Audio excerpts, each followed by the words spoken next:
বুঝতেই পারছো এত সুন্দর কালার হয়েছে, নরমও হয়ে গেছে।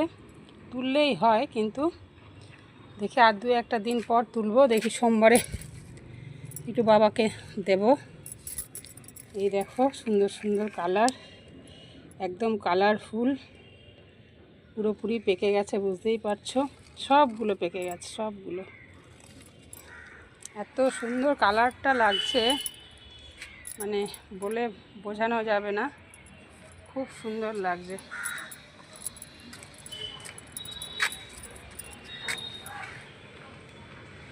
এটা আর একটু হবে, এটাও তাই। ওই দু একদিনের মধ্যেই তুলে ফেলবো।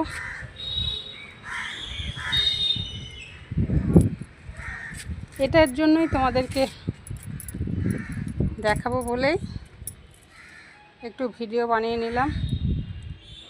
আর দেখো আমার ছাদে বিনা যত্নে কচু গাছ হয়ে গেছে, দেখতে পাচ্ছ? কি আর বলবো, কোনো যত্ন না, এমনি এমনি কচু গাছগুলো হয়ে গেছে।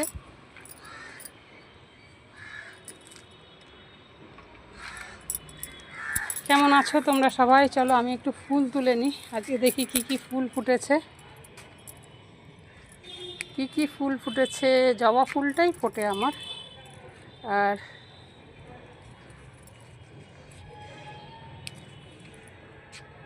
সুন্দর সুন্দর ফুলগুলো। আর যেহেতু এখন বৃষ্টি পড়েছে, একটু ফুলগুলো বড় বড় লাগছে, যেহেতু মাটি ভিজে জল পাচ্ছে, বৃষ্টি পাচ্ছে।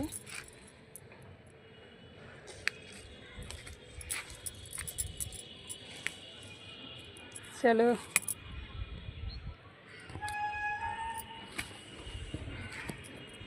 এই দেখো এখানে কুমড়ো গাছে কুমড়ো ফুল ফুটছে, দেখতে পাচ্ছ কুমড়ো ফুল। আর এই যে আরেকটা কুমড়োর গাছ হচ্ছে আবার, ওটা একটা কেটে খেলাম, দুটো কেটে খেলাম, আবার হচ্ছে। আর দেখো ওল গাছ হয়ে গেছে, ওল গাছটাও কত বড় হয়ে গেছে। লঙ্কা গাছটা হয়েছে কিন্তু পোকায় খেয়ে নিচ্ছে মনে হচ্ছে, কুড়ি ধরছে না। আর চলো, যেটার জন্যই দেখাবার আর একটু ভালো করে দেখিয়ে আমি ভিডিওটা, ছোট্ট একটা ভিডিও তোমাদের সাথে শেয়ার করলাম। কেমন লাগলো বলো? এরকম